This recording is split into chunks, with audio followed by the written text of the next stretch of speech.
Adesso ci occupiamo di un aspetto molto molto importante, delicato, pochi conoscono, ma è così, bambini sottratti. Di chi stiamo parlando? Stiamo parlando di alcune coppie che si sposano, sono unite in Giappone per una legislazione che tra pochissimo chiederemo al nostro Piedeviglia, evidentemente che ha delle falle molto molto grosse e si spera possano in qualche maniera essere ricoperte, non dà la possibilità a alcuni padri separati di vedere i propri figli, se non rischia l'arresto. Pensate, è una notizia clamorosa, si pensa al Giappone molte volte come in qualche maniera uno Stato in cui i diritti dovrebbero essere in qualche maniera più tutelati possibile. C'è questo aspetto che interessa anche un nostro connazionale, anzi sono più di uno, purtroppo. Pensate, i bambini sottratti sono una quota altissima, quasi 3.000 bambini.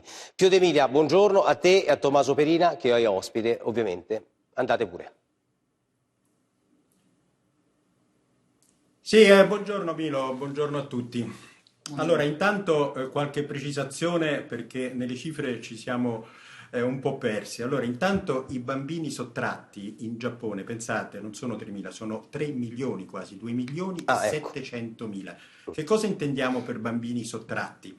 Intendiamo bambini che al di là del fatto di essere separati o divorziati, comunque vengono portati via dal genitore che decise di interrompere la relazione e quindi anche prima dell'eventuale separazione e del divorzio, che tra l'altro in Giappone è molto semplice, si fa in pochi mesi, vengono portati via e il genitore abbandonato, tra virgolette, che quasi sempre è il maschio o l'uomo, non riesce più a vederli. È un meccanismo, come dicevi tu, particolarmente sconosciuto, particolarmente crudele. È un meccanismo soprattutto che non si può vincere dal punto di vista giudiziale, perché le leggi ci sarebbero anche, ma è un problema culturale. Perché? Perché in Giappone è tradizione da sempre, anche se ora un po' sta cambiando, che si divorzi non soltanto dal coniuge, ma si divorzi anche dai bambini. In pratica non esiste la famiglia allargata come da noi in Occidente, non esiste il padre o la madre che i weekend va a prendere il bambino, li porta a fare i viaggi, le vacanze, addirittura l'affido congiunto non è previsto dalla Costituzione del Giappone. Questo è un grande problema perché i bambini, una volta che i genitori si separano o semplicemente si allontanano, perdono il loro sacrosanto diritto di avere entrambi i genitori che sono vivi e vegeti. Ora, c'è una convenzione dell'AIA, si chiama così, questa convenzione che finalmente il Giappone ha firmato 2 anni fa e che ha funzionato per quanto riguarda i bambini sottratti in un altro paese, cioè portati via per esempio dall'Italia, ci sono dei casi, e che poi devono essere restituiti sempre che la sentenza del paese di origine sia a loro favorevole. Ma qui parliamo di un altro caso, parliamo di tutti i cittadini, non solo italiani, gli italiani sono 9 che hanno questo problema, sono 9 i bambini, qui abbiamo uno dei padri che adesso ci racconterà la sua storia. Il problema è che anche prima di qualsiasi atto di separazione, di divorzio, Tommaso non è né separato né divorziato, non possono vedere i bambini e se li vedono, pensate, li possono vedere sotto l'osservazione di un assistente sociale, non possono parlare la loro lingua tranne in casi speciali e non possono fare foto e nemmeno dare regali. Tommaso, dici un po' la tua esperienza. Sì, buongiorno. Esattamente 1 anno fa mia moglie è tornata al paese natio con i miei 2 bambini e in 1 anno io ho rivisto i miei bambini per sole 5 ore e in condizioni veramente disumane che prima Pio stava spiegando. Purtroppo io non so come andrà a finire, mi sto tutelando con un avvocato, però vedendo quello che è già successo ad altri padri stranieri e non anche giapponesi in questo paese, le speranze che io possa rivedere i miei figli in modo continuo e fare il mio lavoro di padre sono molto remote. Ecco, Tommaso, tu hai scritto assieme ad altri italiani, siete in 9 mi sembra tutti, no 7 scusa, sì. 7, una lettera ufficiale aperta al Presidente della Repubblica Mattarella nei scorsi giorni, adesso sarà disponibile anche per la stampa, non so se potete farla vedere o comunque insomma sì, è una lettera in onda, accorata, Pio, è andata in onda mentre parlavi, in effetti, la pagina proprio che seguiva questo caso. Perfetto, esatto. È una lettera drammatica perché? Perché giustamente non c'è una soluzione, Milo, giuridica, non è che possiamo appellarci, perché non ci sono sentenze, c'è semplicemente una questione culturale.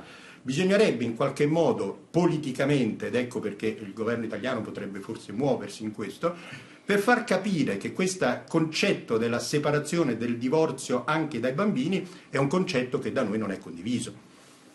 Assolutamente. No, stavi parlando, Pio, dell'aspetto... So se hai domande da studio per Tommaso. Sì, all'aspetto politico, perché ci hai mandato un video che è molto molto interessante, perché per fortuna c'è sensibilità politica anche negli stessi politici del Giappone, giusto? Perché noi adesso forse la regia ha a disposizione questo video che sta arrivando. Non so se Sì, lo stiamo mandando in onda. Non so se avete visto questo video. Ecco, chi è questo, Pio? Chi è questo signore che parla? È il video di una... Allora, questo è un deputato, si chiama Kenta Matsunaga, mi sembra, del Partito del Rinnovamento, che ha preso questa occasione proprio del caso di Tommaso e ha fatto un'interrogazione parlamentare in cui chiede al governo giapponese di rispondere con estrema concretezza e con i fatti a questo problema, perché lui dice nell'interrogazione, che penso sia sottotitolata anche in italiano, a un certo punto dice: gli Stati Uniti nel caso di sottrazione di minori trattano questi casi come reati veri e propri e quindi chi esercita questo tipo di attività deve essere considerato un criminale e deve perdere a sua volta la patria potestà, perché togliere la possibilità di frequentazione a un genitore, sia esso madre o padre, che di quale non ci siano particolari motivi, è una violazione del diritto dei bambini, dei minori. Assolutamente sì, che è tutelata ovviamente da leggi internazionali che dovrebbero valere per tutti. Tommaso Perina, intanto ovviamente tutta la più grande solidarietà per quello che sta vivendo, ma l'altro aspetto che le chiedo: ma lei è riuscito ad avere un contatto con la sua ex moglie? Mi pare di capire che non c'è stato proprio dialogo, confronto, cioè non è riuscito a trovare dall'altra parte una persona con una sensibilità maggiore? Ha provato lei, insomma, tutte le strade possibili, ovviamente, è chiaro, la risposta è scontata l'aver fatto.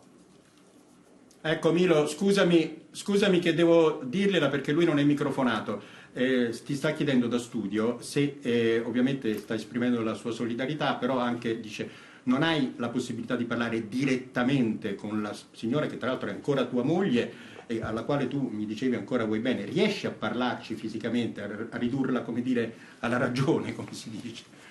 L'ultima volta che ho parlato con mia moglie è stato metà giugno di quest'anno, per un'ora tramite un collegamento Skype, e mia moglie si rifiuta di voler parlare con me per il momento, quindi io sono anche convinto che se riuscissi a entrare in contatto con lei qualcosa si potrebbe fare, ma come spesso succede sono le suocere, le madri delle mogli che rapiscono le nostre mogli, fanno un lavaggio del cervello e chiudendo ogni contatto è per noi quasi impossibile riuscire a riprendere questa situazione disperata. Ecco, Milo, il ruolo dei nonni qui in Giappone è molto importante, perché per esempio c'è stato un caso, non di un italiano, di uno straniero però, recentemente, dove la madre che aveva rapito i bambini, l'aveva portati in Giappone, è morta, il padre è venuto dall'estero per prendersi i bambini e non ci è riuscito perché i suoceri li hanno trattenuti e la legge giapponese gli ha consentito di farlo. Insomma, ovviamente tutto questo certo, viene giustificato dal famoso concetto della continuità della vita dei bambini, però questo è un concetto che, sai, anche in Italia pone molte perplessità e molti problemi, con la scusa che una situazione illegittima è vecchia, poi alla fine si finisce per perpetrare una situazione che è illegittima. Allora ci uniamo Pio ovviamente all'appello fatto non solo da Tommaso Perina, a questa lettera ovviamente al Presidente della Repubblica, in cui questi genitori, non soltanto italiani, stanno cercando in qualche maniera di avere sostegno, e dobbiamo darlo a questi nostri connazionali, perché insomma le coppie finiscono, i bambini però ovviamente devono essere sempre tutelati. È stato un bellissimo spazio e vi ringrazio. Grazie al nostro Pio De Piglia, grazie ovviamente a Tommaso Perina e in bocca al lupo per questa battaglia che speriamo possa risolversi, e ovviamente in bocca al lupo a tutti i nostri connazionali che hanno lo stesso problema, che possano risolvere al più presto questo problema.